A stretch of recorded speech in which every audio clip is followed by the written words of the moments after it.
Isang mapagpalang gabi po sa ating lahat at ganun din sa ating mga kapatiran na nanonood sa online.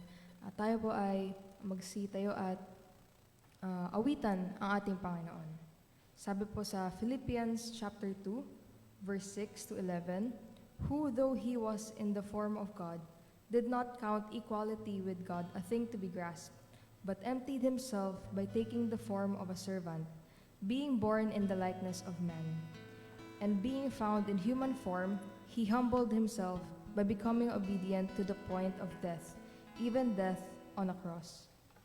Therefore, God has highly exalted him and bestowed on him the name that is above every name, so that at the name of Jesus, every knee should bow in heaven and on earth and under the earth, and every tongue confess that Jesus Christ is the Lord, to the glory of God the Father."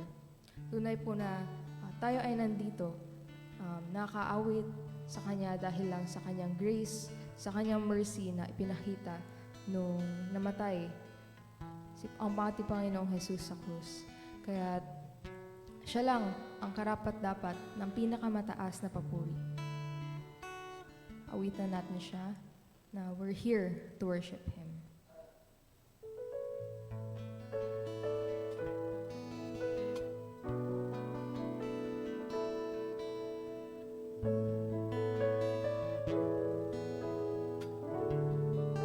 Light of the world. Light of the world, you step down into darkness. Open my eyes, let me see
karapat-dapat lang maging Panginoon sa ating buhay.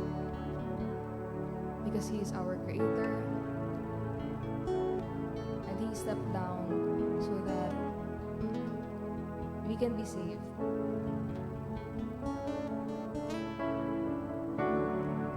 Let's continue to praise God sa pag-ibig at grace na pinakita niya sa atin. Last time, let's sing Here I Am to Worship. Here I am to worship. Here I am to bow down. Here I am to say that you're my God. You're altogether lovely, altogether worthy, altogether wonderful to me.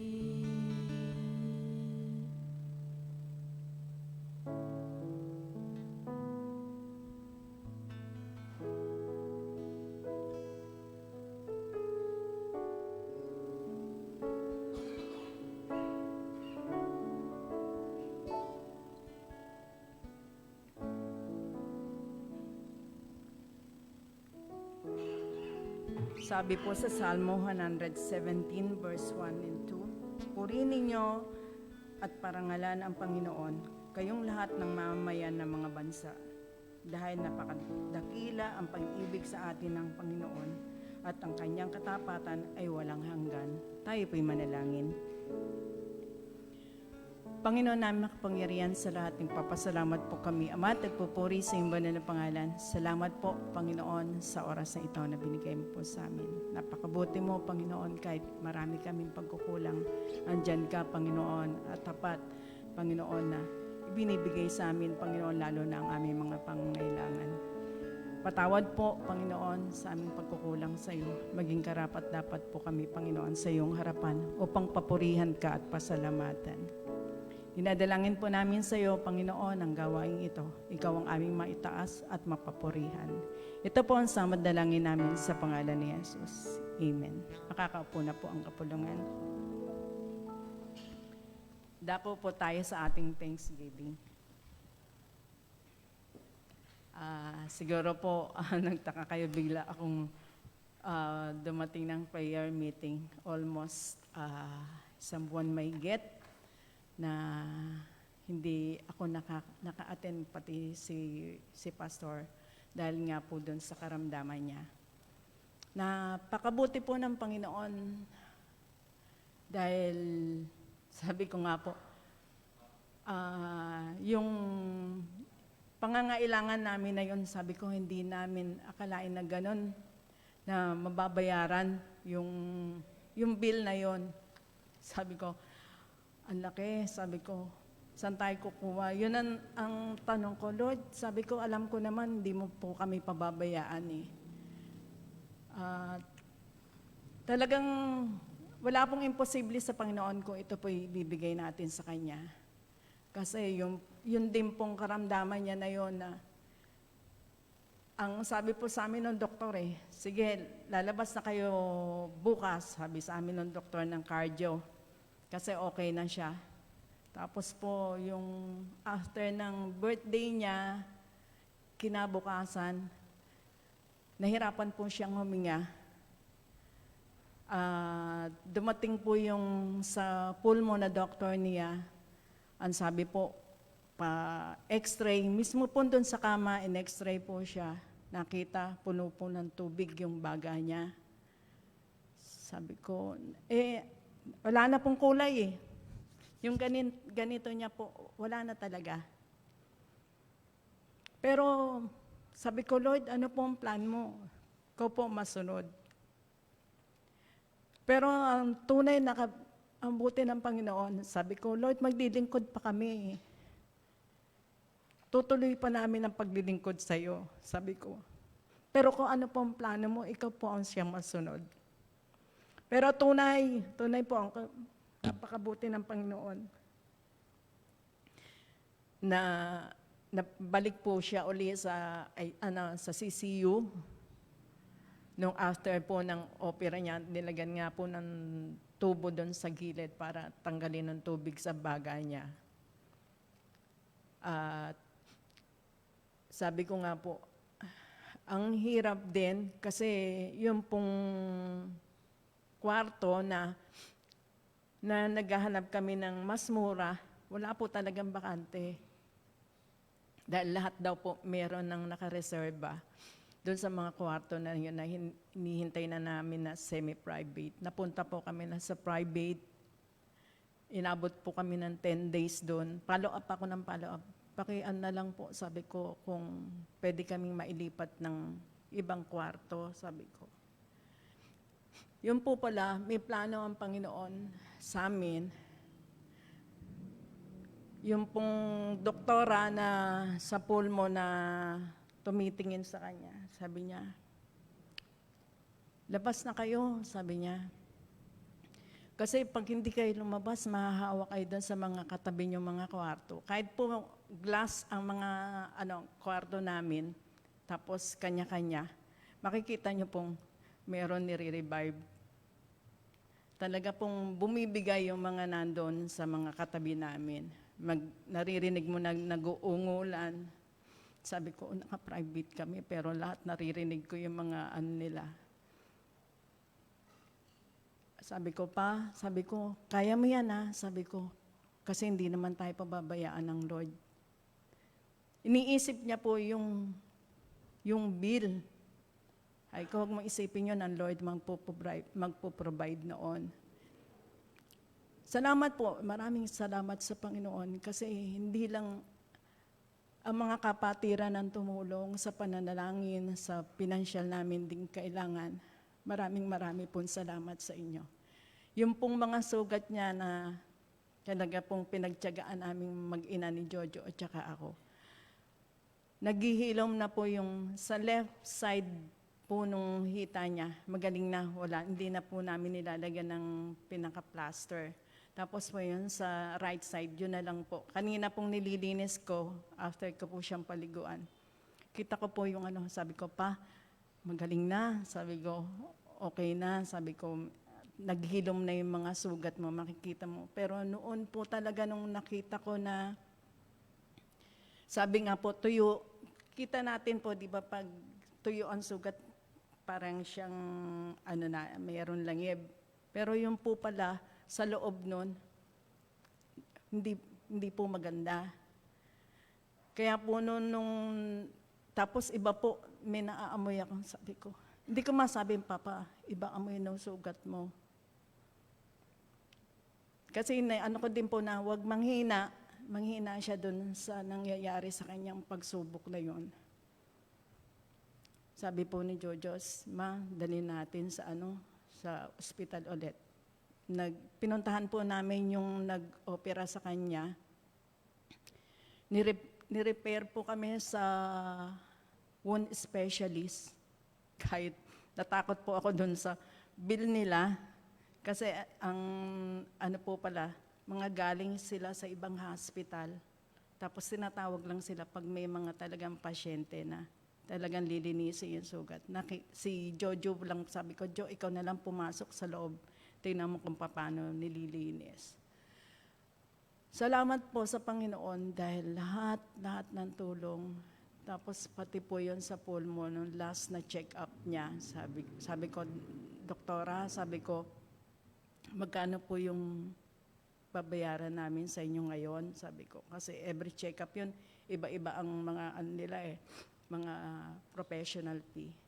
Ay, wala yun.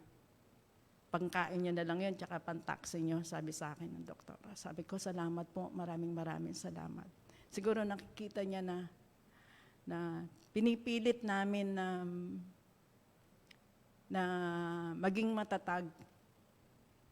Kasi nakikita niya kasi nagbabasa ako ng Bible, minsan pumapasok siya na bumabisita.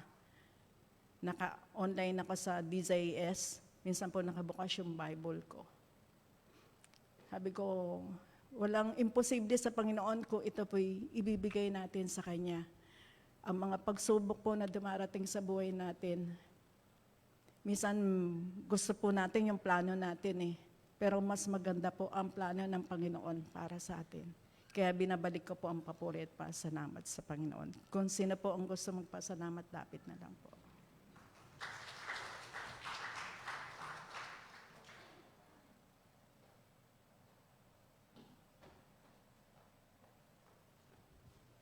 Magandang gabi sa ating lahat. Ako po'y napupuri nagpapasalamat kay Lord sa araw-araw na binibigay niya ang kalakasan, gabay, at biyayang pinagkakaloob niya sa amin. Kaya ako'y napupuri nagpapasalamat kay Lord. To God be the glory.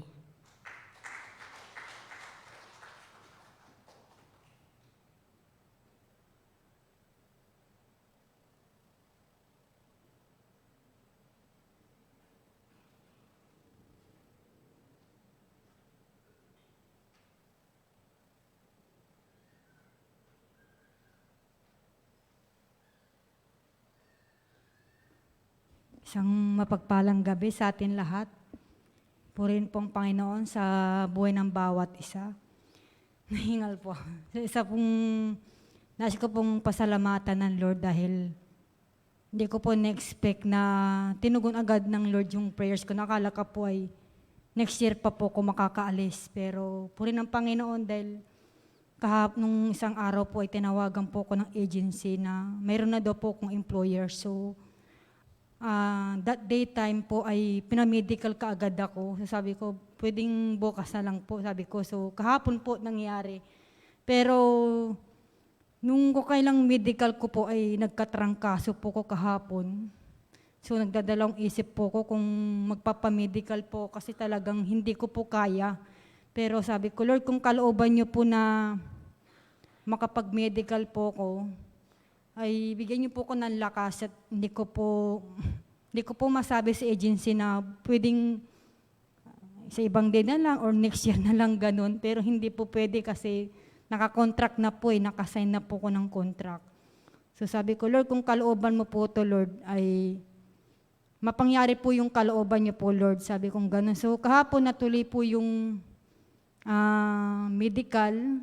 So, andun po yung talagang iba po yung pakiramdam ko na parang gusto ko na pong gumapang, ayoko po pong ituloy yung pagmimedical ko kasi iba po yung pakiramdam ko na nanghihina po ko na lahat ng parte ng katawan ko ay kumikirot. So, sabi ko, Lord, samahan niyo po ko. So, andun yung pagpipre ko habang minimedical po ko ng full medical. So, andun po yung pagsama ng Lord. So, andun po yung nakailang beses po yung doktor na in-ECG po ko sa puso kasi nahingal ako na hindi po humihinto yung lakas ng tibok ng puso ko. So ngayon po ay nagkaroon po ng pending yung aking medical na sa ECG. So bukas po ay babalik po. Lahat naman po normal, yun lang po sa ECG. Sabi ko sa agency, ma'am, kaya po ako nagkaroon ng defective po yung ECG ko kasi nga po, may trangkaso po ko kahapon, sabi ko. Yung init ay nasa loob, sabi kong ganun. So, malong balik ka bukas kasi may pending ka sa medical mo. So, tapos ng medical mo ay vaccination na baka hindi ka naabot ng bago mag-New Year nga po. So, sabi ko kung anong kalooban po, ma'am. So, nagtanong po yung yung agency sa akin na, Melanie, papayag ka ba na na hindi ka na magpapasko dito or mag-New Year dito, sabi kong ganun. Kayo po ma'am, kung ano po yung decision nyo po at kung ano din po yung kalooban ng Lord, sabi kong ganun. So, yun po, ang agency na po yung nakakaalam kung kailan po. Pero, andun na po yung kahapon ay andun na po nga po yung pagsasay ng contract. So, salamat sa Lord sa kabuting katapatan kasi alam po ng Lord yung kalagayan po namin. Bagamat maraming nagsasuggest sa akin na wag na daw po kong umalis, pero alam ng Lord yung kalagayan po namin at alam din ng Lord yung kalagayan ni Brother Salde na kung siya lang po ay walang naging kapansanan, talagang hindi na po ko talaga mag-abroad. Pero gusto ko pong tumulong dahil po alam ko po yung kalagayan niya at gusto ko rin pong matulungan yung aking mga anak dahil maliliit pa po sila. So, ang lahat po ay pinagkakatiwala ko na po ang Lord. Alam ko po na marami na rin po kung napanghawakan ng salita ng Lord na hindi niya po ko iiwan ipababayan. Kailan ba po ko iniwan ng Lord nung unang abroad ko po ay andun po yung pagsama at pagkilos ng Lord. Ngayon pa kaya na marami na pong pagsubok na napagdaanan ko, na napagtagumpayan dahil alam ko po na ang Lord yung tanging magtatagumpay po sa buhay ko. So, sa Diyos lamang po yung papurit, pasasalamat. Yun lamang po.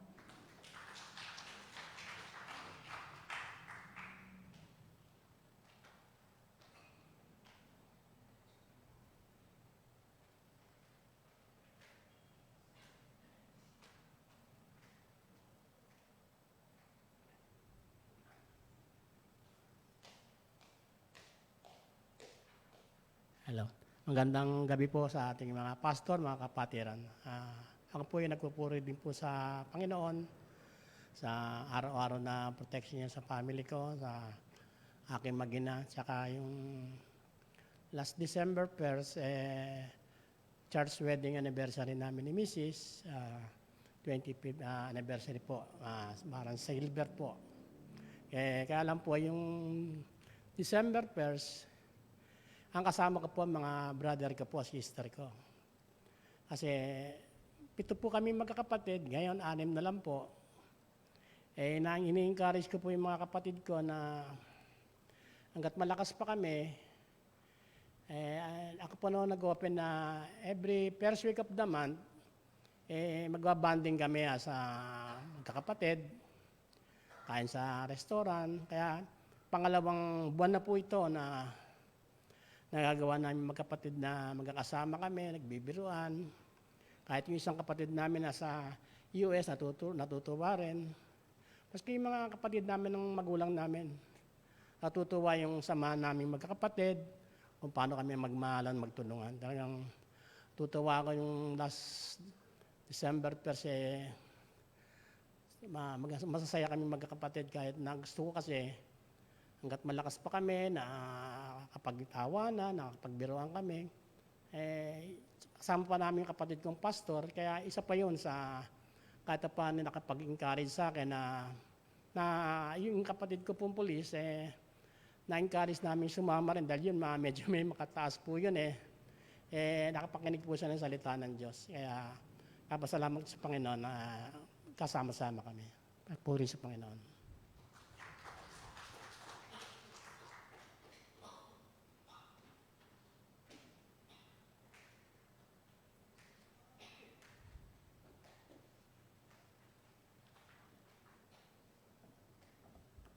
Maraming salamat po sa ating mga kapatid na nagpasalamat at nagpatotoo sa katapatan po ng Panginoon.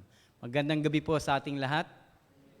Good evening. Pakibati po ninyo ang inyong katabi ng isang mapagpalang gabi. At ako'y nagagalak na ikaw ay aking kasama ngayon. Sige po, bago po tayo dumako sa pag-aaral ng salita ng Panginoon, tayo muna po ay saglit na manalangin. Dakilang Diyos na aming Ama at makapangyarihan sa lahat, turingan na sa inyo lamang dapat ibigay ang pinakamataas na papuri at pasasalamat. Dahil ikaw ang Diyos na mabuti at tapat.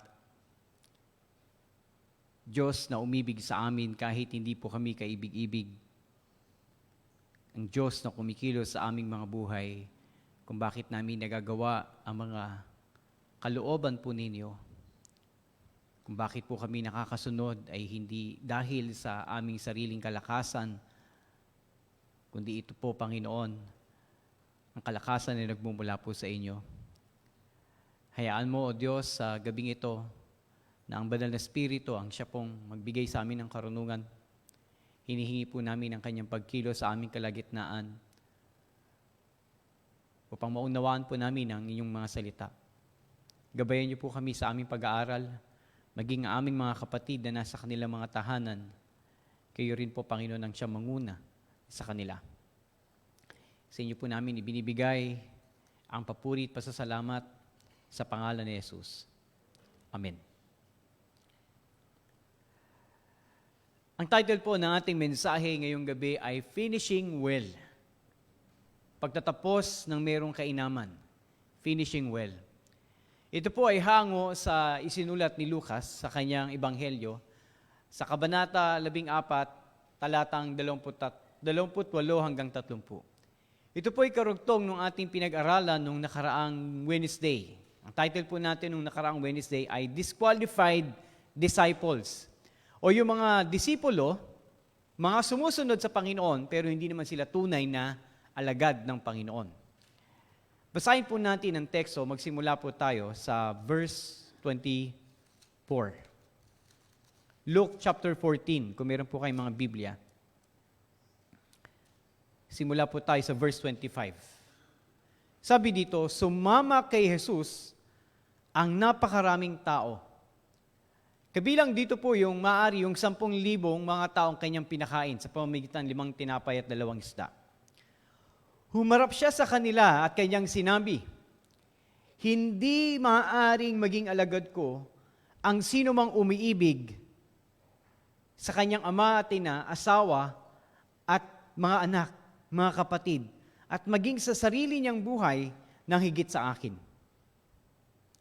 Ang hindi magpasa ng sarili niyang krus at sumunod sa akin ay hindi maaaring maging alagad ko. Sumalinaw dito na sinasabi ng Panginoon kung ano yung mga bagay na dapat gawin at hindi dapat gawin ng isang tagasunod ng Panginoon.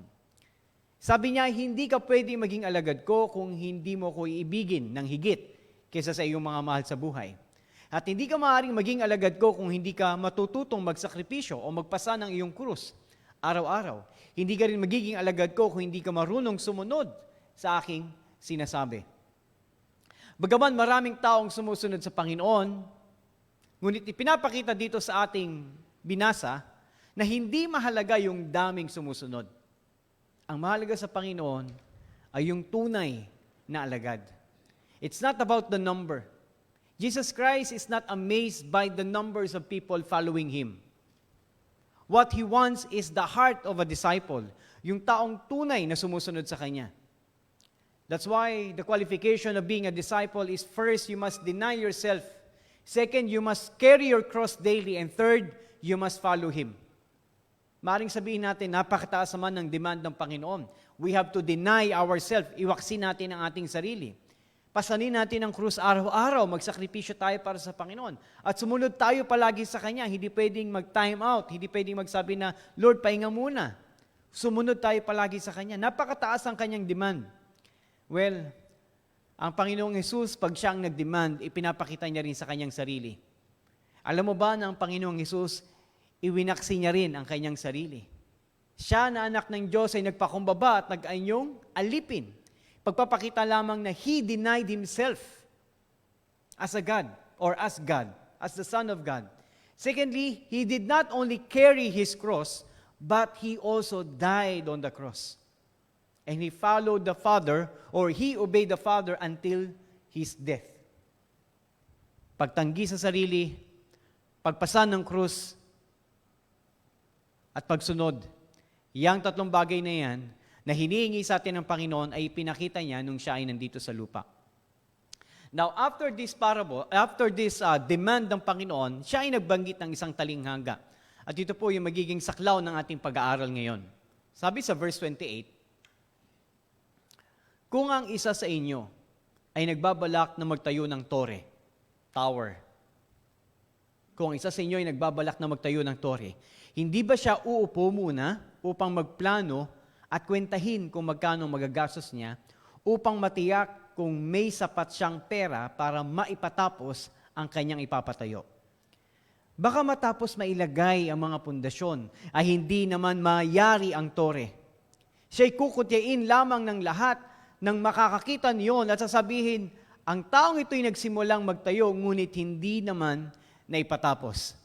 Dito po mga kapatid, makikita natin, ang Panginoong Jesus ay gumamit ng isang metaphor o isang symbolism. Isang sitwasyon na inilalarawan niya kung paano ang pagsunod sa Panginoon. Madali po bang magtayo ng tore? Magtayo nga lang ng bahay, hindi ako marunong eh. Di ba? Kahit bahay-bahayan, hindi ko kaya. Ano pa kaya yung tore? Parang pinapakita dito ng Panginoon kung gaano kahirap ang magtayo ng tore, gayon din kahirap ang sumunod sa Panginoon o sumunod sa Kanya. Hindi basta-basta, hindi biro ang magtayo ng isang malaking structure, gayon din ang pagsunod sa Panginoon. Hindi ito simple. Hindi ito basta-basta. Ito ay isang desisyon na may kaakibat na commitment at maraming sakripisyo. If you're building something, you need the commitment. I still remember, nung dito po sa pastoral house, kung saan po kami nakikitira, nung in-extend po ang pastoral house, nagkaroon ng kitchen, at the same time, nag-reconstruct ng CR, nakita ko po yung commitment ng mga taong gumawa doon. Natapos yung CR. Then sabi ko, I will be the one to do the finishing pagdating sa kitchen. Ako magpipintura, ako magpapahid ng skim coat. Alam niyo po nangyari? Hindi ko natapos. Because I lack commitment pagdating sa bagay na yan. Alam niyo po, when we speak of constructing a tower or even just a simple construction, it is mentally and physically and emotionally stressful. Perhaps yung church building po natin, nung ito'y tinatayo, hindi natin pwedeng sabihin na hindi sila ng problema. Marahil ng problema po ang mga nagtayo nito dahil hindi po biro ang magtayo ng isang structure. Time will come that you will encounter problems upon problems along the process. Right? Minsan mag-aaway pa yung mga karpintero at yung mga mason. Hindi tama yan. Sino pang mas marunong? And magkakaroon pa rin ng discouragement kapag matagal matapos. And it will lead to abandoning and quitting the project if there is no commitment. The same with following Jesus Christ in discipleship. Surely we will encounter problems upon problems, discomfort and discouragement that will cause us to think of quitting and abandoning the faith. Kung gaano kahirap magtayo ng tore, at sa sobrang hirap in the process, maaari kang mag-quit because of discouragement, ganun din ang pagsunod sa Panginoon. Hindi po madaling sumunod sa Panginoon. Maraming sakripisyo. Discouragement in the middle, at maaari kang mag-quit at i-abandon ang pagsunod sa Panginoon kung wala kang commitment at hindi ka marunong mag-sacrifice. Alam niyo po mga kapatid, tanging sa biyaya lamang ng Diyos, kaya tayo nakakapagpatuloy. Tanging sa pagkilos ng Banal na Espiritu sa ating mga buhay kung bakit tayo nananatili sa gawain. Kung bakit tayo mayroong pagnanasang dumalo sa gawain, kahit mahirap, kahit gabi, kahit pagod na. Bakit natin nagagawang magsakripisyo para sa Panginoon? Biyaya lamang ng Diyos kung bakit tayo naririto. Hindi madali ang pagsunod sa Panginoon. Kung tutusin, napakahirap at sa aking palagay, imposibleng makasunod tayo sa Kanya. On our own. Sa sarili nating lakas, sa sarili nating karunungan, mahirap at imposibleng makasunod tayo sa Panginoon. Pero tanging sa biyaya lamang ng Diyos kung bakit tayo nagpapatuloy. Katulad ng sinabi ng Panginoon kay Apostol Pablo, in 2 Corinthians chapter 12 verse 9, sabi ni Jesus Christ kay Apostle Paul, "My grace is sufficient for you." Yung aking biyaya ay sapat na para sa iyo. For my power is made perfect in weaknesses. This time si Apostol Pablo po ay mayroong karamdaman sa mata. Nais niyang hingin sa Panginoon na siya'y pagalingin upang siya'y makapagministeryo ng maayos, ng walang sagabal. Pero ang tugon ng Panginoon sa kanila, kahit mayroong kang karamdaman, Apostol Paul, sapat pa rin yung aking biyaya, hindi yun kulang. Kahit hindi kita pagalingin, sapat pa rin yung aking biyaya. At sa iyong karamdaman, mas naitataas ang aking pangalan, therefore hindi na kita pagagalingin, Apostle Paul. Yun ang sinabi ng Diyos sa kanya. Mas napaparangalan ako dahil sa iyong karamdaman, hindi kita pagagalingin. Dahil sapat yung aking biyaya, makakatawid ka, at mapagtatagumpayan mo, makakapagpatuloy ka, matatapos mo yung takbuhin mo kahit malapit ka ng mabulag. Dahil sapat yung aking biyaya. Nakakita na po ba kayo ng abandoned building project? Roads that are unfinished. Nakakita na po ba kayong tulay na hindi natapos? Yung mga itinatayong building na mabilis sa umpisa pero ang tagal tapusin. Alam niyo po, according to some contractors and engineers, in any building project, you know what's the most difficult stage? Finishing. It is not the first 50%. The most difficult stage is finishing. The last 50%. Dahil nandun na po yung temptation na i-shortcut na lang natin yung design. Tipirin na lang natin yung materials. Compromise the plan. Kung pinapatayo natin is 4th floor, 2nd floor na lang, okay na yan. O 3rd floor na lang, okay na yan. During the beginning of the project, nandun po yung excitement ng lahat ng gumagawa. Lalo higit kung mabilis yung trabaho, pero kapag ka-finishing na, parang ang tagal. Kapag ka-umpisa ng project, nandun po yung vision, nandun po yung excitement. Pero pag dumating na yung matinding test, shortage ng pondo, problema sa trabahador, habang tumatagal, unti-unting nawawala yung excitement ng contractor at yung excitement ng engineer, even yung excitement ng mga manggagawa. Dumarating sa discouragement. Doon mo ngayon makikita kung talaga bang merong commitment o willingness to sacrifice so that the task will be finished. Ganyan din po sa pananampalataya natin. Sa umpisa, masigasig. Sinasalihan yung lahat ng ministry. Lagi mo nakikita sa gawain. Pero kapag dumating na yung pagsubok, kapag naging conflict na sa ating schedule, kapag pagod na tayo, doon mo makikita kung sino talaga yung may commitment. Pero sa taong walang commitment, doon mo maririnig yung maraming dahilan. Magaling sa umpisa, pero nang dumating yung punto na kinakailangan ng magsakripisyo, biglang nanghinawa at hindi nagpatuloy sa pagsunod sa Panginoon. Unfinished tower. Mas pinili ang sanlibutan at sarili kaysa sa Panginoon. Ito yung sinasabi ng Panginoong Yesus sa verse 30. Ang taong ito ay nagsimulang magtayo, ngunit hindi naipatapos. Ang taong ito ay simulang nagsumunod sa akin, nagpabautismo, naglingkod sa akin ng 1 taon, dumating ang pagsubok, dumating ang conflict sa kanyang schedule sa pag-aaral, dumating ang trabahong magandang opportunity, pinagpalit ako. Parang yun ang sinasabi ng Panginoon. Magaling sa umpisa, did not finish well. And this is the lesson that we're going to learn tonight. Number 1, being a disciple of Christ is not a one-time decision. It's not a one-time decision. Although you have to decide at first, but it's not just a one-time decision. It is a lifetime commitment.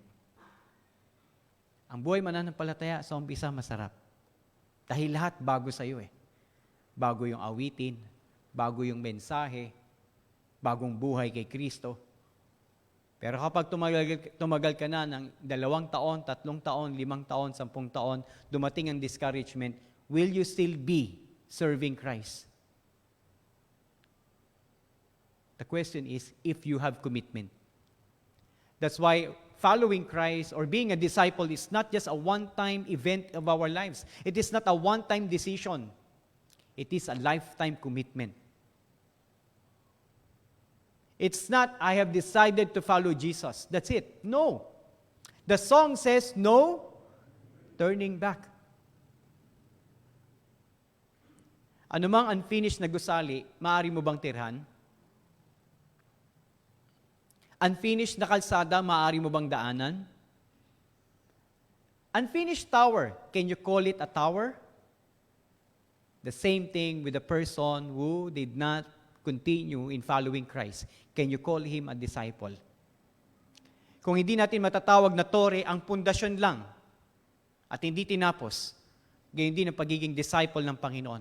Matatawag mo bang tunay na disciple ang isang tao kapag tumanggap lamang siya, tapos 1 taon naging masigasig, pagkatapos iniwan niya ang gawain, inabandona ang pagsunod sa Panginoon at hindi nagpatuloy, ipinagpalit ang Panginoon sa sanlibutan o sa sarili niyang plano, masasabi mo bang disciple yun ng Panginoon? Will you judge? You tell me. But the Lord Jesus Christ is clear in His statement. Magaling sa umpisa, pero hindi natapos. Yes, it's true, wala sa atin ang kapangyarihang humatol kung sino ang ligtas at sino ang tunay na disciples ng Panginoon. But the Lord Jesus Christ is explaining in this text or in this parable that being a disciple of Christ is not a one-time decision. It is a lifetime commitment. Today you decide to become a disciple, tomorrow you will become a disciple. Until the day that your life ends, will you still be a disciple? Being a disciple is not a title or a position. It is a lifetime process of following Christ and surrendering our lives to Him. Kahit nung unang panahon, sa life ni Jesus Christ. Si Jesus Christ na yun, siya na yung nagde-disciple, siya na yung nagtuturo. Marami nag-signify na yung kanilang intention na, Lord, we will follow you. Marami nag-aspire na, Lord, we will obey you. Ngunit, lahat ba ng nagsabing susunod sa Panginoon ay sumunod sa Kanya? Lahat ba? 100%? No. Kakaunti lamang nagpatuloy. At yung mga kakaunti na yon, sila lamang nagkaroon ng commitment ng sakripisyo na ginawa nila para sa Panginoon. Yun lamang iwinaksin nila ang kanilang sarili. Yun lamang nagpasan ng krus sa araw-araw. Yun lamang mga sumunod sa Panginoon ng tunay na sumasampalataya sa ating Panginoong Yesus. Madaling sabihin, Lord, I follow you. Madaling sabihin na sumasampalataya ako sa Panginoon. Ang tawag namin dyan, laway lang ang puhunan. But discipleship is not about your saliva. Hindi dila ang ginagamit sa pagsunod sa Panginoon. Buhay, commitment, sacrifices. Lahat ng tunay na tumanggap sa Panginoon, lahat ng tunay na tagasunod ng Panginoon, one thing in common na meron sila. Isinuko nila ang kanilang buhay sa Panginoon. Because if you will not surrender your life, you will not be able to follow Him. Because when you surrender your life to Him, parang sinabi mo na, Lord, ikaw na bahala. Wala na ako dito. Kung anong gusto mo, masusunod. Hindi ako. Si Mateo. Nung sinabi ng Panginoon sa kanya, Mateo, sumunod ka sa akin. Iniwan niya yung kanyang posisyon bilang accountant, bilang tax collector. Si Zaccheo, isa ring tax collector. Hindi niya lang iniwan yung kanyang position bilang tax collector, pero ano sabi ng Bible? Ibinigay niya yung kalahati ng kanyang kayamanan. He is a rich person. Ibinahagi niya yung kalahati ng kanyang kayamanan sa mahihirap at ibinalik na maka-4 na beses ang pera na kanyang nakulimbat sa bawat taong kanyang dinaya. Kung dinaya ako si Lito ng 100 pesos at ako si Zaccheo, magkano ibibigay ko sa kanya? 400 pesos. But come to think of it, 100 pesos lang yung kinuha ko sa kanya. Di ba? Di ba dapat ibigay ko lang kung ano yon? So ibig sabihin, mag-aabono pa ako ng 300 pesos? You know what happened to Zaccheo after that? He became poor. He became poor. Marahil nagkautang pa siya or naubos ang lahat ng kanyang kayamanan. That's what we call commitment of being a disciple of Christ. Hindi katulad ng mayamang binata, the rich young man ruler. Nasabi niya, Panginoon, nagawa ko ng lahat, ano pa bang kulang? Sabi ng Panginoon sa kanya, sure ka ba? Nagawa mo ng lahat? Yes, Lord. Okay, ibenta mo yung ari-arian. Let's see. Dahil mayaman siya, anong ginawa niya? Tumalikod siya, dahil hindi niya kayang ibenta ang kanyang arian. It means mas mahal niyang kayamanan kaysa sa Panginoon. So he is not a true disciple. Although he signifies his intention, I want to become your follower. But he did not deny himself. He loved his money more than Christ. Therefore, he did not become a disciple. He disqualified himself. Si Peter and other disciples, fishermen na naging fishers of men, iniwan na kanilang lambat, iniwan na kanilang mga magulang, iniwan na kanilang kabuhayan para sa pagsunod sa Panginoon. Si Paul, iniwan niya yung pagiging pariseo at naging isang misyonero.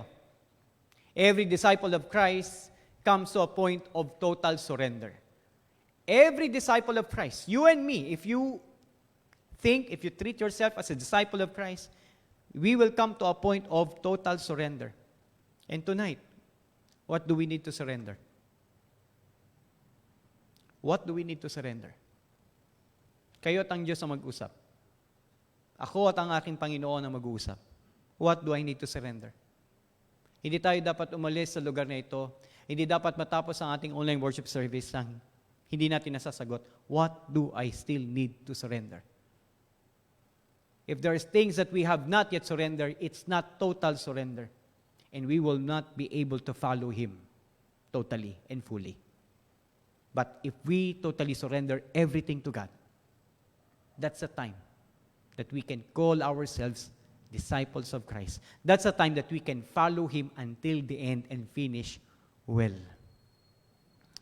The secret of enduring and persevering commitment is faith in Christ. Lagi niyo pong tatandaan yan. Walang ibang sekreto para tayo makatapos ng maayos sa ating takbuhin, kundi pananampalataya at pagtitiwala sa Panginoon. Nagsimula tayo sa pananampalataya, magtatapos tayo sa pananampalataya. At sa kalagitnaan ng ating paglakad, tayo ay mananampalataya. Hindi po natatapos ang pananampalataya. It's not a one-time belief. It's not a one-time trust sa Panginoon.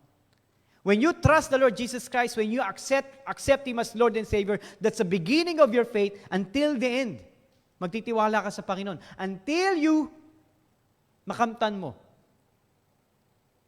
yung pangako ng Panginoon sa atin. Romans 1:17. Let me explain this point that only faith in Christ will be able to finish well. Sapagkat sa mabuting balita, ang kamatayan, muling pagkabuhay ng Panginoon, that's a good news. Sapagkat sa mabuting balita ay pinapakita kung paano itinutuwid ng Diyos ang kaugnayan ng tao sa Kanya. Kung paano nagkakaroon ng relasyon ang tao sa Diyos. Paanong paraan? Pagiging mabuti? Pagiging relihiyoso? Hindi. Ito ay sa pamamagitan ng pananampalataya. Pagtitiwala sa Panginoon. Unless you trust Christ, you will not become a son or a daughter of God. Ito'y sa pamamagitan ng pananampalataya, buhat sa simula hanggang sa wakas. Nagtitiwala tayo sa Panginoon sa ating kaligtasan. Ngayong gabi, patuloy tayong nagtitiwala sa Kanya. Bukas, patuloy tayong magtitiwala sa Kanya. Hanggang matapos yung ating buhay, hindi tayo matatapos magtiwala sa Kanya. Yun lamang yung makakapag-survive sa atin para hindi tayo tumalikod. Faith in the Lord Jesus Christ. That's why following Jesus Christ is not an impulse. It is by faith. It is not an impulse. Sige na nga, susunod na nga ako sa Panginoon. Hindi ganun ang pananampalataya. Kailangan mong mapakinggan ng mabuting balita and kailangan magbunga ito sa iyo ng pananampalataya. At yung pananampalataya na yun hanggang wakas. Hanggang wakas. Lesson number 2. The goal of discipleship is to be like Christ. That is the ultimate goal. Nung tayo niligtas ng Panginoon, tayo nakakilala sa Panginoon, alam niyo po, yung pangunahing layunin ng buhay natin, maging katulad tayo ni Kristo. Kung paano ang isang tao nagnanais magtayo ng tore, kailangan niyang isiping mabuti kung mayroon ba siyang sapat na pondo, saan kukuhain ang pondong kakailanganin para tapusin ang isang malaki na proyekto bago ito simulan. Gayon din ang pagsunod sa Panginoon. Saan natin kukuhain yung ating kalakasan para hindi tayo tumalikod sa Panginoon? Saan natin kukuhain yun? Saan po yun manggagaling? Sa Panginoon. Alam natin na hindi ang sariling lakas natin ang pagkukuhaan natin para matapos natin yung ating takbuhin. Ang lakas natin para makasunod at magawa natin ang kalooban ng Diyos ay magmumula sa Panginoon. Katulad ng sinabi ni Apostle Paul, magagawa ko ang lahat ng bagay dahil sa lakas na ibinibigay sa akin ni Kristo. In English, memorize natin yan. I can do all things through Christ who strengthens me. The goal of Christian life or the goal of discipleship is to be like Christ. And when we want to become like Christ, make sure that your strength comes from Christ, not from you. Dahil darating ang panahon, manghihinawa po tayo. Darating ang Panginoon, na-absent ka, hanggang sa makasanayan mo na, umabsent ka na for life. Darating ang panahon, mga kapatid, sa ating buhay, na magiging mahirap ang pagsunod sa Panginoon. At tanging yun lang may commitment ang mananatili. Yung wala, ibig lang sabihin, hindi sila tunay na tagasunod ng Panginoon. Mahirap tanggapin. Discipleship is not a one-time decision. It's a lifetime commitment. And the goal of discipleship is to become like Christ. If we will not rely on Christ's strength, we will not be able to finish the race. Alam niyo po ba, ang ating buhay pananampalataya ay parang isang takbuhin? Nakita na ba kayo ng mananakbo? Nakasali na ba kayo ng marathon? 5K, 10K, how many Ks? I don't know. Meron taong mabilis tumakbo sa umpisa. Pagdating ng kalagitnaan, pinulikat. Natapos niya ba yung takbuhin? Unless tuloy niya yon, kahit na pulikatin siya. Meron mga mananampalataya na magaling sa umpisa. Pero kalagitnaan, nawala. Di mo na mahagilap. It's not how we start the race. It's how we finish the race. That is the life of a disciple. Kung paano si Jesus Christ, tinapos niya yung kanyang ministeryo, gayon din dapat ang mananampalataya. That's why the Bible is telling us to fix our eyes to whom? To Jesus Christ. Because the moment that you fix your eyes on someone, I tell you, you will become discouraged. Kapag tinignan mo yung mga tao sa paligid mo, I'll tell you, you will have a hard time to follow Christ. Bakit sila late? Pwede rin naman ako malate. Then, you're looking at someone else. Ang dami kong problema sa bahay. May problema ako sa aking asawa. You're looking at your wife. You're looking at your husband. That's why, hindi ka makadalo. Nahihirapan tayong sumunod sa Panginoon dahil tinitignan natin ang tao, tinitignan natin ang sitwasyon, tinitignan natin yung problema natin, tinitignan natin yung pangangailangan natin. Bakit hindi natin tignan yung nandoon sa finish line, si Kristo? Whenever you run, pag ikaw ay tumatakbo, I don't know kung nakasali na kayo sa isang takbuhin, saan ka dapat nakatingin? Sa finish line. At doon sa finish line, nandoon si Jesus Christ. Pero tumatakbo na nakatingin sa gilid? No. Madadapa ka, mabubunggo ka. O kaya may tumatakbo, andun na finish line, nakakita na magandang unbeliever. Pinakasalan. Hindi nagpatuloy sa Panginoon. Tumatakbo, nandun na finish line, nandun si Jesus Christ, nakakita na magandang opportunity. Ginrab. Hindi na nagpatuloy sa Panginoon. Tumatakbo, nakita ang napakaraming trabaho o gawain sa school na kailangan tapusin. Naging honor naman. Nakagraduate naman. Pero nasaan si Jesus Christ? You cannot be my disciple if you will not deny yourself. If you will not willing to sacrifice. If you will not offer your life. Kung hindi mo isusuko ang lahat, if you will not fix your eyes on Jesus, you cannot be His disciples. Marami pong distraction sa ating paligid. Even ang ating mga mahal sa buhay ay pwedeng gamiting distractions sa ating pagtakbo sa Panginoon. But the Bible says, let us fix our eyes on Jesus, the author and finisher of our faith. That's the only way for us to finish the race.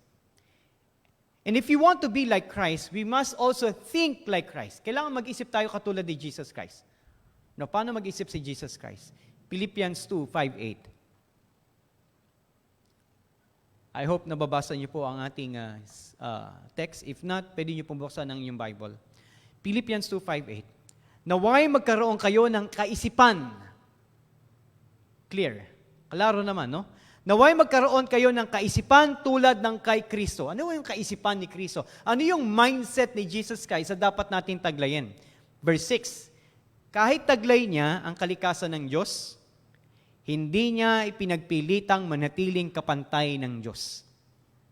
Sa halip, kusa niyang binitawan ng pagiging kapantay ng Diyos at namuhay na isang alipin. Ipinanganak siya bilang tao at nang siya'y maging tao, nagpakumbaba siya at naging masunurin hanggang kamatayan, maging ito man ay kamatayan sa krus. So ano yung kaisipan ni Kristo? Alam niyo po yung pinapakita dito? Sabi dito, nasa kanya yung pagka-Diyos, pero hindi niya tinuring ang kanyang sarili na kapantay ng Diyos. We call it humility. Kung pride ang nasa puso natin, hindi tayo makakasunod sa Panginoon. Walang mananampalataya at disciple na mapagmalaki. Dahil hindi nakakausad ang sino mang taong nagmamalaki. Dahil ang sabi ng Bible, ang sino mang nagmamataas ay kanyang ibababa. How can you finish the race if there is pride? Second, sinabi niya rito na nagpakumbaba siya at naging masunurin. Obedience. May mga times po, mga kapatid, na ang sinasabi ng Bible sa atin, napakahirap gawin. But it's not the reason not to follow. Mahirap, hindi ko na lang susundin. No, it's not the reason. Kung mahirap, hingin mo ang kalakasan na bumula sa Panginoon para iyong masunod.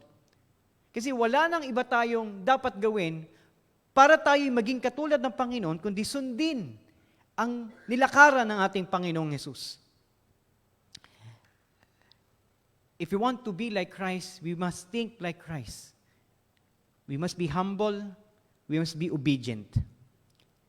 And our obedience is not only during the times of comfort, but also in the times of discomfort. Sabi rito, maging ito man ay kamatayan sa krus.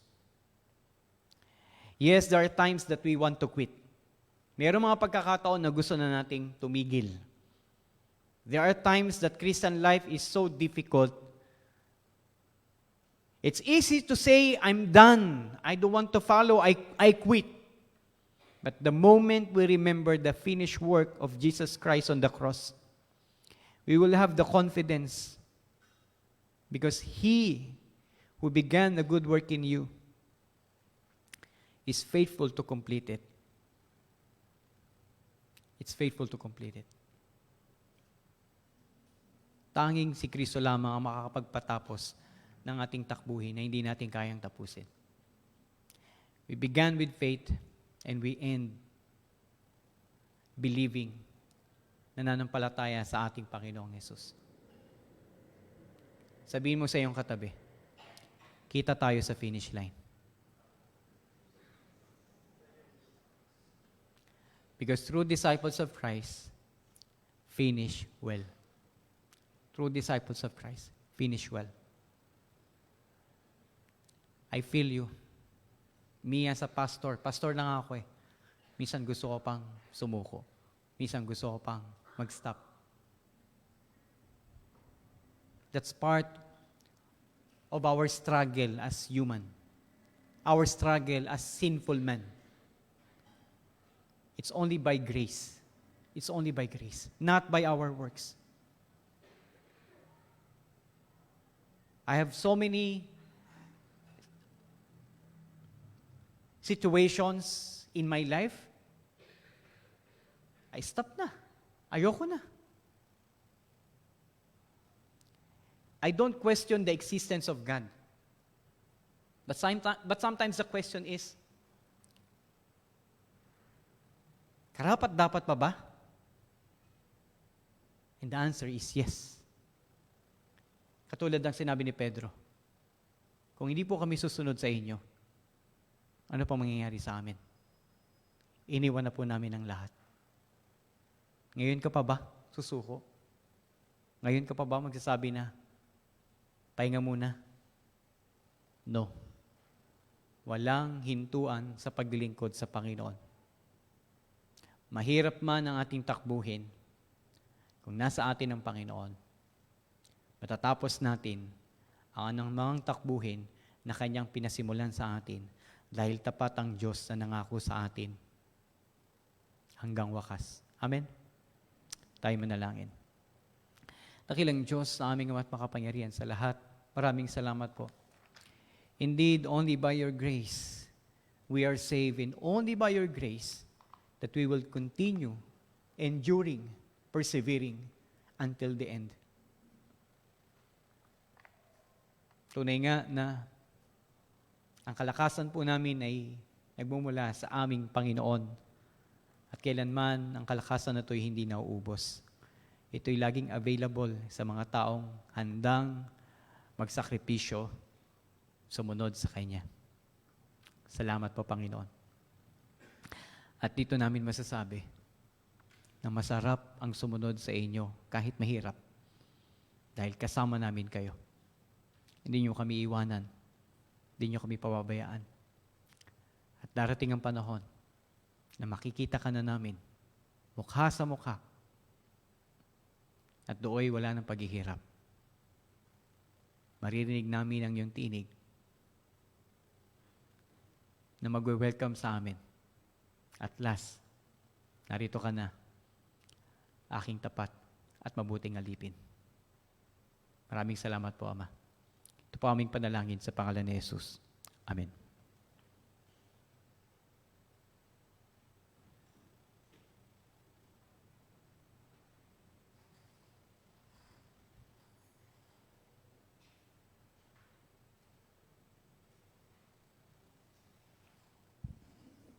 Salamat po sa magandang mensahe na yun. Sabi nga po, the true disciples of Christ, you should finish. Kailangan po walang susuko sa paglilingkod sa Panginoon.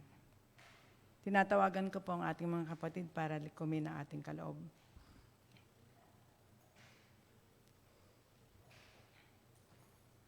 Tayo po'y manalangin.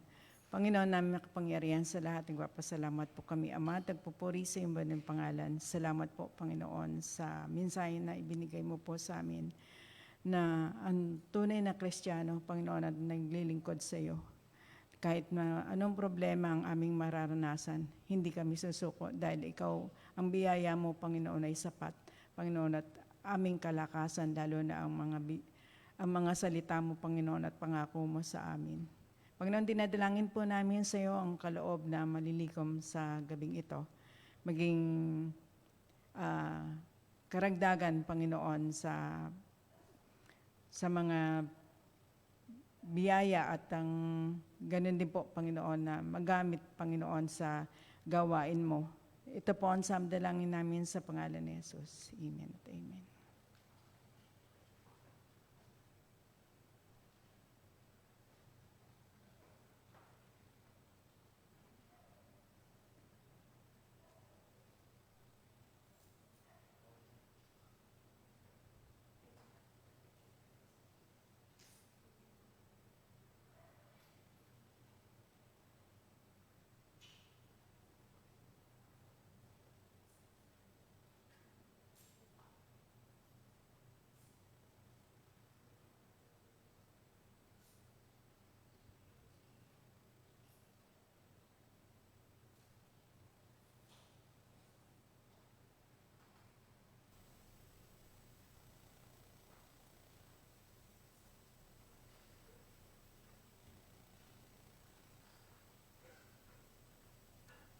Sa ating pong pagpapatuloy, tayo po ay dadako sa ating panalangin at tayo po ay lumapit sa Diyos ng sama-sama at patuloy na ilapit sa Kanya ang ating mga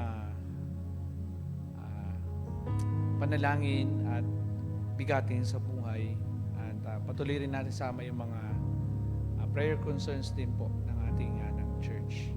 Sige po, tayo pong lahat ay yumuko at manalangin. O Diyos, Ama namin sa langit, maraming salamat po. Tunay na Ikaw ay Diyos na mabuti at ang iyong mga gawa ay hindi magmamaliw. Maraming salamat po muli sa gabing ito that we have the freedom, Panginoon, to come before you and utter our prayers humbly, asking for your answer, Panginoon, sa mga panalangin na ito. Dahil alam po namin na wala kaming ibang pwedeng takbuhan, wala kaming ibang pwedeng sandigan, Panginoon. At wala kaming ibang pwedeng hingan ng tulong, Panginoon, kundi kayo lamang. O Diyos, itinataas ko po sa iyo ang bagay na ito, gayon din ang mga panalangin po namin ngayong gabi. Nawa masumpungan mo kaming tapat at masumpungan mo, Panginoon, ang aming mga puso na laging Ikaw, Panginoon, ang aming pagtiwalaan. Kahit sa masikip na daan o sa mga likulikong daan ng buhay, ay patuloy namin pinagtitiwala sa iyo, Panginoon. Ang bawat hakbangin po namin, gayon din ang aming mga panalangin. Sa gabi pong ito, O Diyos, tuloy ko po sa iyong itinataas ang buhay ng aming mga pastors. Kayo po ang patuloy na mag-ingat sa kanila. Kayo patuloy na magbigay sa kanilang kalakasan, ng opportunity, at magamit ang kanilang buhay para ang iyong kalooban, ang iyong kaharian ay mapalawak, Panginoon, kung saan mo idinadako ang kanilang mga buhay upang maglingkod para sa iyo. Bless mo sila, Panginoon, gayon din ang kanilang buong sambahayan. Patuloy niyo rin po pagpalain ang mga leaders po ng church, ang mga deacon, deaconess po namin, at ilang pang mga tagapanguna po namin sa aming bahay. Patuloy na kayo po magbigay, Panginoon, ng kalakasan din po sa kanila. Dalhin mo po, Panginoon, ang bawat pinuno po namin na ito sa aming church, sa inyo pong church sa lugar na ito ng Obrero, na hand-in-hand ang aming mga servant leader would continue kung ano po yung inyong napasimulan noon pa man, Panginoon, hanggang sa dumating ang panahon na kami po ay makaharap sa inyo at maialay namin, Panginoon, ang lahat ng iyong ginawa, Panginoon, sa aming buhay. Tulungan niyo po sila, 10 ng mga kapatid, 10 ng mga miyembro ng iglesyang ito, Panginoon, ay patuloy naming magampanan, Panginoon, ang aming pagkatawag, ang aming tungkulin, lalong higit ang aming mga buhay, Panginoon, ay makapagbigay ng kaluguran at kaluwalhatian sa inyo. Lord, samahan niyo rin po, Panginoon, ang mga gawain namin this coming December. Sa buwan na ito, Panginoon, ng Disyembre, tulungan niyo po, Panginoon, kami, at samahan niyo po kami. Hiniling po namin ang iyong karunungan na maging gabay namin, Panginoon, sa lahat ng aming gawain. Mula sa handog, sa caroling, sa kantata, hanggang sa aming mga fellowship, Panginoon. Patuloy namin itinataas sa iyo ang bawat gawain na ito. Patuloy ko rin pinagtitiwala sa iyo ang mga ministries na meron po kami, sa mga nanay, sa mga tatay, sa mga kabataan, sa aming mga Sunday schoolers, hanggang sa mga Bible study groups po namin. Patuloy niyo pong gamitin ang mga ministeryong ito upang matulungan ng mga kapatid na madala ang kanilang buhay sa buhay ng kabanalan at paglakad sa kaluwalhatian mo, Panginoon. Samahan niyo rin po, Panginoon, at inilalapit namin sa iyo ang ilan sa aming mga kapatid, aming Tatay Fred. Patuloy po namin itinataas ang kanyang kalusugan po sa inyo. Patuloy na yan. Palakasin mo siya at samahan sa bawat araw ng kanyang buhay na makita niya, Panginoon, ang biyaya ng buhay na nagmumula sa iyo, Panginoon. At kalakasan na magsusustain sa kanya, Panginoon, kahit sa gitna ng kanyang kalalagayang pisikal, ay patuloy na mag-umapaw, Panginoon, ang kaluwalhatian at kalakasang ipagkakaloob mo sa kanya. Gayon din po ang aming Doktora Lisa. Ingatan niyo po siya, Panginoon, sa kanyang mga gawain. Bless mo siya, Panginoon, lalo na ang kanyang trabaho, Panginoon, na ang kanyang mga kamay ay maging daluyan ng pagpapala mo, Panginoon, lalo na sa mga taong nasiservisyoan ng aming Doktora Lisa. Katuwang ang aming Mami Julie, dalangin ko, O Diyos, na ingatan mo rin, Panginoon, ang aming nanay na ito, patuloy na palakasin. At alam ko, Panginoon, sa bawat hakbangin din ng kanyang buhay, physically, Panginoon, ay nakakaramdam siya ng kahinaan at karamdaman, Panginoon. Pero bibili, Panginoon, na walang ibang magsusustain at magpapalakas sa kanya kundi ikaw. Kaya patuloy po namin siyang itinataas sa inyo na ang kanyang buhay din, Panginoon, ay maging daan na makita, Panginoon, na ang Diyos na aming pinaglilingkuran ay isang Diyos na buhay at tapat, patuloy na gumagabay sa bawat isa po sa amin, Panginoon. Lord, dalahin ko rin po sa iyo ang aming Kuya Deng. Patuloy mo siyang ingatan ng kanyang kalusugan, lalo na, Panginoon, sa mga susunod na araw na maaaring siyang suriin sa bahagi ng kanyang katawan na nakitaan ng problema. Kayo pong patuloy na magbigay sa kanya ng kalakasan at ng tapang, Panginoon, na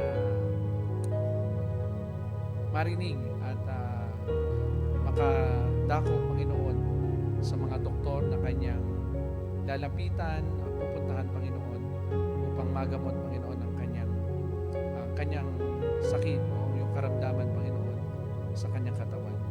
Dalayan ko rin po sa iyo si Kuya Mel. Maraming salamat for providing him, Panginoon, ng mga doktor na maaaring sumuri rin sa kanyang lalamunan o sa kanyang bahagi ng kanyang leeg. We pray na patuloy mo siyang ingatan, Panginoon, at tinataas ko po maging ang mga kailangan niya, Panginoon, upang ang bahagi na ito ng kanyang katawan ay gumaling. Sa mga pinansyal hanggang sa mga gamot ay patuloy pong pinagtitiwala po namin. Hinihiling ang iyong pangunguna para sa kanya. Dalayan ko rin po sa iyo, Panginoon, ang aming Nanay Filipa, aming Nanay Seni Aguila, Nanay Seni Leander, ang aming Nanay Emma, Nanay Aji, aming Nanay Rosie, Nanay Josie Boricano, aming Ate Moring, Nanay Pia. Lord, we are praying ang lahat po ng nanay po namin sa araw na ito na merong mga karamdamang pisikal na nararamdaman. Sometimes itong karamdaman na ito na nagkakos ng pain sa kanila, O Diyos, ay nagiging balakid, Panginoon, upang araw na sila ay nagpupuri at o anumang mga gawain na meron sila ay napipigilan, Panginoon, ng karamdaman na ito o sakit na ito. Kaya po patuloy ko po silang itinataas sa inyo, Panginoon, at pinagtitiwala ang kanilang kalalagayan, pisikal at kalusugan, Panginoon. Nawa, Panginoon, ang mga gamot na kanilang iniinom ay maging daan din upang mapabilis at mapalakas ang kanilang mga katawan. Lord, maraming salamat at patuloy din namin itinataas sa iyo ang aming Kuya Sunny. Ingatan mo siya, Panginoon, at patuloy na palakasin. At kung iyo pong loloobin ay manumbalik, Panginoon, ang kanyang normal at kalakasan, Panginoon. Bless mo rin, Panginoon, ang aming Kuya Gilbert Ilagan. Tinataas po namin, Panginoon, ang kanyang paningin sa inyo. At kayong patuloy na magbigay sa kanya ng kaliwanagan at kayusan ng paningin. Ang aming Ate Geraldine Panlilio, we are praying for your provision, Panginoon, sa kanya at sustenance, lalo na sa kanyang mga gamutan. Lord, maraming salamat dahil from the testimony of our Ate Evelyn Lim ay patuloy naming nakikita, Panginoon, ang iyong pagtugon sa aming panalangin para sa aming Pastor Sam. Ingatan mo siya, Panginoon, at patuloy na paghilumin mo ang mga sugat sa kanyang katawan at patuloy na ipanumbalik mo ang kanyang kalakasan hanggang sa panahon na muli namin makita siya na naglilingkod sa iyong ministeryo, Panginoon, at gumagawa ng iyong kalooban sa lugar kung saan mo siya ginagamit, Panginoon. Lord, maraming salamat. Kayo po, Panginoon, ang aming pinagtitiwalaan sa lahat ng ito. Alalahanin niyo, Panginoon, ang buhay ng iyong mga anak, kanilang mga pangangailangan. Hindi mo namin mabanggit ang lahat ng ito, ngunit alam mo, Panginoon, na kayo ang aming kailangan, Panginoon. Ingatan mo rin ang mga kapatid namin na may struggle sa kanilang family. Ito man ay sa kanilang mga anak, ito man ay sa kanilang mga mahal sa buhay. We are praying na patuloy niyo po silang palakasin. Patuloy niyo po, Panginoon, pagtibayin ang kanilang puso, lalong higit ang kanilang pananampalataya sa inyo. That they may not control, Panginoon, ang situation o yung mga tao sa kanilang paligid, but we are praying na sila ay patuloy na tumibay sa iyong pananampalataya. That they may continue praying for those people who are close to them, mga taong minamahal nila, na nais din nilang ikaw rin, Panginoon, ay kanilang mapaglingkuran. Maraming salamat, Panginoon, sa gabing ito. patuloy na pinupuri ka namin, dinadakila, dahil alam po namin na before we utter all these prayers, ay meron ka na pong katugunan ibibigay, Panginoon, para po sa amin. Kaya dito pa lamang, Panginoon, ay kami ay nagagalak dahil ang iyong katugunan ay alam po namin mas makabubuti para po sa amin. Kaya po, sa iyo po ang pinakamataas na kapurihan at kadakilaan sa pangalan po namin, Panginoon Jesus. Amen. Tayo po ay makakadako po sa ating personal prayer time. May you grab a partner, and then after a few minutes, tayo po ay mag-close sa prayer.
We are so blessed na tayo po ay magsama-samang manalangin, and if you are still praying, you may continue praying. At para po sa mga tapos na, tayo po ay magwakas na sa pananalangin. Diyos naming Ama sa langit, maraming salamat for you are leading us to know more ang pagiging alagad mo, Panginoon, pagiging disipulo mo, Panginoon, ay isang malaking opportunity po, Panginoon, at pribilehiyo na aming matanggap. Kasama nito, Panginoon, ang ilan sa mga bagay na dapat naming matutunan. At kami po ay inyo pong pinapalakas ng iyong salita na makita na dapat naming tapusin ang aming takbuhin na ito ng may kagalakan at lalong higit nakakapagbigay sa inyo, Panginoon, ng kaluwalhatian. Samahan niyo po kami, Panginoon. We cannot finish this journey, Panginoon, kung wala po ang inyong paggabay, kung wala po, Panginoon, ang inyong karunungan, kung wala po, Panginoon, ang pagsustain niyo po, Panginoon, sa amin. Kaya patuloy po naming hinihiling na kami po ay tulungan niyo po, Panginoon, na matapos namin ang takbuhin na ito at marating namin, Panginoon, ang pinakadulo ng takbuhin na ito at makadako kami, Panginoon, sa buhay na nakalulugod para sa inyo, Panginoon. Samahan niyo po rin kami, Panginoon, sa aming pag-uwi at nawa ligtas kami makarating sa aming mga tahanan.